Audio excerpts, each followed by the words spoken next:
एक अनजान शहर में 4 अनजान लड़कियां एक ऑनलाइन रूम तलाश रहे उन सबको एक साथ मिला देती जो कि आते तो नौकरी के लिए, लेकिन उनके साथ कुछ ऐसा अजीबोगरीब चीज घट जाता है जिसकी वजह से उनको उस रूम को छोड़ना पड़ता है और सब एक हफ्ते के अंदर ही उस रूम को खाली करके चले जाते हैं। तो क्या था उस रूम का राज? क्यों सब ने उस रूम को छोड़ के चले गए? और क्यों है इस वीडियो का नाम द फिफ्थ रूम में? सुनना चाहोगे ना? ये कहानी काफी हद तक रोमांचक होने वाला है, इसलिए इस कहानी को पूरा सुनना और अपने ईयरफोन्स भी लगा देना, एक बेटर ऑडियो उससे मिलता है। ये एक सच्ची घटना है जो कि इन्हीं में से, इन चारों में से एक लड़की ने लिख के भेजा है और इस वीडियो में हमने इन सब का नाम बदल के बताया है क्योंकि इनकी जो आइडेंटिटी है ये बिल्कुल सेफ रहना चाहिए। और यहाँ पे हम इस शहर का नाम भी नहीं लेंगे, लेकिन ये एक मेट्रो सिटी है जो कि काफी हद तक यहाँ पे रूम मिलना काफी मुश्किल है। तो चलिए इस कहानी में आगे बढ़ते हैं, लेकिन इससे पहले मैं कुछ मेरे बारे में बता देता हूँ। तो मैं हूँ पार्थसारथी राउत, आप सभी का दोस्त। तो चलिए आज की कहानी में आगे बढ़ते हैं। तो 4 अनजान लड़कियां जो कि कहीं दूर दराज से यहाँ पे आए थे। ये एक मेट्रो सिटी है और यहाँ पे रूम मिलना काफी मुश्किल सी बात है। आपको पता ही होगा आजकल रूम मिलना कितना मुश्किल की बात है, और साथ में जो बैचलर होते हैं उनको तो मतलब मिलना काफी मुश्किल सी बात है। लेकिन इन सबको एक ऐसा रूम था जो कि इनकी बजट में आना चाहिए और साथ में इनकी जो वर्किंग प्लेस है वहाँ से पास में होना चाहिए। तब ये ढूंढते ढूंढते इनको मिल जाता है एक ऐसा कमरा जो कि एक 3री महले वाला इमारत में था और वहाँ पे 3री मंजिल में ही इनका कमरा था। तब इनको जब ये कमरा मिलता है सब काफ़ी खुश हो जाते हैं। वहाँ पे वो रूम देखते हैं, रूम काफ़ी बड़ा होता है और मैं थोड़ा बता देता हूँ रूम के बारे में। तो ये है रूम, इसके बीच में एक टेबल है जो स्टडी टेबल है और वहाँ के पास में एक कुर्सी पड़ा है और इस स्टडी टेबल के ऊपर जो स्टडी लैंप है वो भी है और इस टेबल के दोनों तरफ 2 क्वीन साइज बेड है। तो यहाँ पे 4 लोग आराम से रह सकते हैं। और ये जो लड़कियां आते हैं 4 लड़कियां, ये एक दूसरे को इससे पहले कभी नहीं मिले थे, ना तो किसके बारे में कुछ मतलब अगर मिले नहीं है तो किसके बारे में क्या उसको मतलब पता होगा। तो फिर काम के लिए इनको मिलना पड़ा और फिर उन्होंने यहाँ पे रहने लगे। करीब 1-2 महीने, 1-1.5 महीने, 2 महीने तो नहीं, 1-1.5 महीने तक उन्होंने यहाँ पे रुक चुके हैं, अभी रह चुके हैं। उनके काम में वो सब सेटल हो चुके हैं, सब अपने अपनी काम में सब जाते हैं हर रोज। और ये सब मिलके ये डिसाइड करते हैं कि यार हमने ना अपनी काम की प्रेशर की वजह से एक दूसरे से कभी ठीक से नहीं मिल पाए, तो वो डिसाइड करते हैं कि इस जो रविवार है यानी संडे में ये सब घूमने जाएंगे। तो वही होता है, संडे आता है, ये सब घूमने चले जाते हैं शाम को और उनको वापस आने में करीब रात की 12 बज जाता है। तो जब 12 बजे ये वापस आ जाते हैं तो वो सब आके फिर बातचीत करते हैं और बातचीत करते करते करीब 12:30 मतलब 12:30 बज जाता है और ये सब क्या करते हैं कि तब सो जाते हैं। और इन्हीं में से जिसने कहानी लिख के भेजा है हम उसका नाम मधु रखते हैं और एक और भी लड़की है जिसके साथ ये कहानी ज़्यादा देर तक चलता है, तो उसका नाम ईसा है। तो ये मधु और ईसा 2 मुख्य किरदार है इस कहानी में। तब क्या होता है कि ये दोनों जब ऐसे सब जब आ जाते हैं यहाँ पे, तो करीब उस दिन जब संडे में ये सब वापस आके सो गए थे, तब क्या होता है कि मधु की जो आँख खुलता है करीब रात की 2 बजे और वो देखता है कि जो ईसा था उसने क्या कर रहा है कि वो जो कुर्सी था यानी जो टेबल के पास जो कुर्सी था वहाँ पे वो बैठ के ये जो लाइट था, स्टडी लैंप की जो लाइट था, उसकी स्विच को ऑन कर रहा है फिर ऑफ कर रहा है, फिर ऑन कर रहा है फिर ऑफ कर रहा है। तब मधु से देख के थोड़ा हैरान तो होता है और पूछता है, यार ईसा तू इतनी रात में क्या कर रहा है? और मधु को इतना नींद होता है कि वो उसकी जवाब सुनने से पहले ही सो जाता है।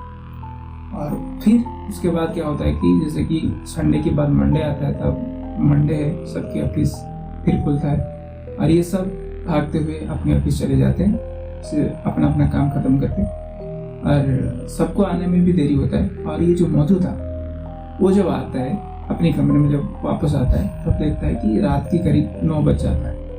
तो उस वक्त वो देखता है कि उससे पहले भी एक रूममेट वहाँ पे आ गया था और वो बैठ के वहाँ पे टीवी देख रहा है, उसके रूम में टीवी देख रहा है। तब जब मधु वहाँ पे आ जाता है तो उससे जो रूममेट जो आ गया था पहले, वो मधु को पूछता है कि यार तुझे पता है कि हमारे रूम में ना कोई रात में जगता है और वो लाइट को ऑन ऑफ करता है। तब मधु ने बताया कि हाँ यार मुझे भी ऐसा तो लगता है। और मधु को पूछता है फिर तुझे किसके ऊपर शक है, फिर तूने किसको कुछ ऐसा करते हुए देखा है क्या?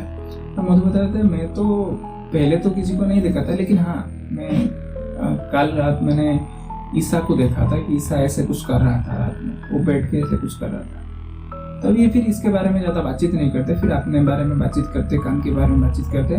फिर उसकी करीब आधा या फिर 1 घंटे के बाद वो दोनों जो ईसा था और बाकी एक और जो लड़की था वो भी यहाँ पे आ जाते हैं और वो फिर सब मिलके फिर साथ में डिनर करते हैं। और डिनर करते करते क्या होता है कि ये जो ईसा था वो मधु को बोलता है कि यार मधु तुझे ना अपने पास एक पानी की बोतल रख लेना चाहिए। तो मधु पूछता है क्यों?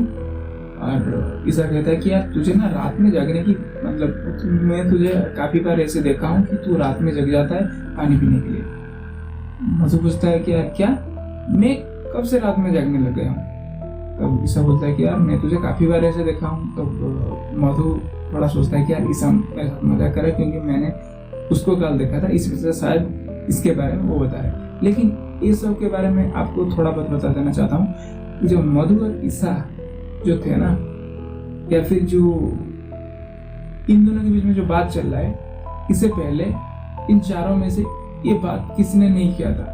पहले जब मधु वापस आया था तब ये जो पहला जो रूममेट था, ये दोनों मधु और उसके साथ जो बातचीत हुआ था उसके बारे में ईसा को भी नहीं पता। यानी इनमें से कोई किसके बारे में कुछ नहीं जानता। ये चीज़ों के बारे में भी किसने किसके साथ कोई डिस्कशन नहीं की। उन्होंने आए फिर साथ में मिलकर उन्होंने सब डिनर करे, तब तो कोई बातचीत भी उनके बीच में नहीं हुआ। तो वो कैसे जानेगा कि यार कि मधु ने ईसा के बारे में कुछ इसको बताया था। तब एक जाहिर सी बात है यार, जो भी ईसा बता रहा है वो शायद देखा होगा या फिर वो झूठ बोल रहा है, जो भी है। तब क्या होता है कि ईसा जब ये बोलता है ना, मधु बोलता है कि यार देख यार ऐसा मजाक मत कर, क्योंकि मैं ना जब मेरी अलार्म 3 बार नहीं बजता है ना तब तो मेरी नींद कभी भी नहीं खुलता है। तो ईसा बोलता है नहीं यार मैं तेरे साथ मजाक क्यों करूँगा, मैं सच बता रहा हूँ और मैं तुझे एक बार नहीं कई बार देखा हूँ। इनफैक्ट कल रात भी मैंने तुझे देखा था, जब मैंने इसके बारे में तुझे पूछा ना, तूने ये बताया कि मैं पानी पीने के लिए जगा हूँ। तब मधु थोड़ा हैरान होता है और उसके पास में जो सोता है ना, जो पहली वाली लड़की उसके पास वो सोता था, उसने भी ये बताया कि नहीं यार मधु तो कभी नहीं जागा है। और जब मधु बोलता है कि यार मैंने तुझे देखा था, तब उसकी जो ईसा को जब ये बोलता है ना, ईसा के पास जो सोता है जो लड़की, वो भी बोलता है कि नहीं यार ईसा तो मेरे पास हमेशा सोता था और ईसा ने कभी ऐसा नहीं किया। तब ये चारों लोगों ना थोड़ा बहुत परेशानी में आ जाते हैं कि यार इनमें से कोई ना कोई तो शायद झूठ बोल रहा है या फिर किसी ने नहीं बोल रहा है, इसके बारे में कोई पता नहीं होता था। क्योंकि थोड़ा बहुत तो फील होता था यार कुछ अजीब है यहाँ पे, लेकिन किसी ने इसके ऊपर ज़्यादा ध्यान नहीं दिया था क्योंकि सबको काम की प्रेशर था। इस वजह से इन लोगों ने इसके बारे में ज़्यादा कुछ सोचने समझने के बारे में इनको वक्त नहीं मिला। तब क्या होता है कि फिर इनमें से किसी ने बात एक छेड़ देता है कि यार मुझे ना जब ये अंधेरा होता है रूम, मुझे यहाँ पे किसी ना किसी को ऐसे देखा है कि जो यहाँ पे घूम रहा है। मतलब एक परछाई जैसा मुझे दिखाई देता है कि रात में कई बार मैंने ऐसे देखा है कि कोई यहाँ पे घूम रहा है, मतलब चल फिर रहा है। तब ये सब ऐसे डिस्कस करते, सब भी कुछ बता देते कि मैंने किसी का आवाज़ सुना है, किसने बताया कि मैंने किसको ऐसे देखा है जो कि यहाँ पे बैठता है, ये करता है। सब ऐसे बात जब चलता है ना, इनको पता चलता है कि यार कुछ तो अजीब है यहाँ पे। उनको लगता है, अरे काफ़ी हद तक डर भी जाते हैं, लेकिन क्या भी कर सकते हैं यार, यहाँ पे रूम नहीं मिल रहा है और काम की इतना प्रेशर है।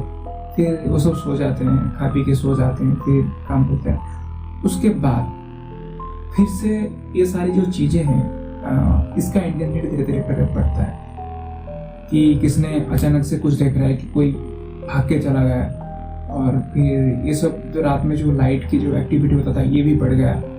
तब ये सब जब ज़्यादा होता है ना तो इंसान को समझ में आता है कि यार कुछ तो अजीब है यहाँ पे, कुछ तो मतलब हम में से तो ऐसा कोई कर भी नहीं सकता है। अगर आप किसी को देख रहे हैं और वो ऐसे फटाक से गायब हो जाएगा तो आपको कहीं ना कहीं डर भी लगेगा यार। वो फिर तो ये सब लड़कियाँ भी थे, मतलब इनको काफ़ी हद तक फिर भी डर लगता है। तब ये क्या करते हैं कि यार वो सोचते हैं कि यार इसके बारे में ना हम थोड़ा जो पास में जो नेबर्स है, जो पड़ोसी है, उनके साथ हम थोड़ा बहुत डिस्कस भी कर सकते हैं। और वो वही करते हैं कि यार उनके जो पड़ोसी थे उनके पास में वो जाते हैं और बातचीत करते हैं इसके बारे में। और जब वो बातचीत करते हैं उनको कुछ ऐसा चीज सुनने को मिलता है जिसको सुनने के बाद उनको पैरों तले जमीन निकल जाती है। क्योंकि वो जो पड़ोसी था वो पहले इनको ये बताता है कि यार तुम लोगों के रहने से पहले ये रूम करीब 1 साल से बंद था, यहाँ पे कोई रहने के लिए नहीं आता था और यहाँ पे कोई रहता भी नहीं था।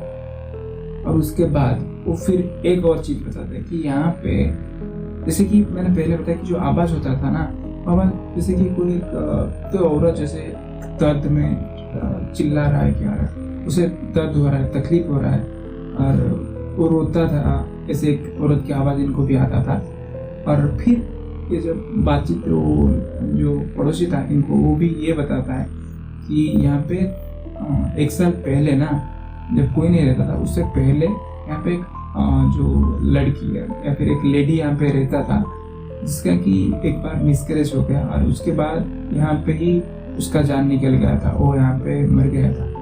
और उसके बाद से ही यहाँ पे कोई रहने के लिए नहीं आया था यार। ये रूम बहुत दिन तक ऐसे करीब 1 साल तक ये बंद पड़ा था। उसके बाद तुम लोगों ने आए और इसके बारे में जब इन लोगों ने, इन चारों ने जब सुना, सारी कड़ियों को जब इन्होंने जोड़ के देखा तो उनको पता चल गया इनसे पहले भी यहाँ पे कोई रह रहा था जो कि 5th रूम में इनका था। यानी ये 4 लड़की थे पहले, उसके बाद एक आ गया और इनको मिला के 5 लोग हो गए।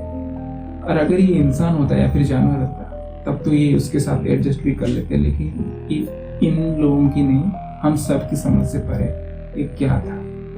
और जब इसके बारे में ये सब जानते हैं, 1 हफ्ते से भी पहले ये सब यहाँ से जितनी जल्दी हो सके सब मिलके इस जगह को खाली करके वो सब निकल के फिर वहाँ पे कोई एक दूसरे से किसका अभी तो कोई कांटेक्ट नहीं। और ये कहानी मुझे एक साइट में, ऑनलाइन साइट में मुझे इसके बारे में जानकारी मिला। मैंने वहाँ से इसे पढ़ा था और सोचा कि आप लोगों के साथ भी शेयर कर दूँ क्योंकि ये काफ़ी हद तक इंटरेस्टिंग कहानी था।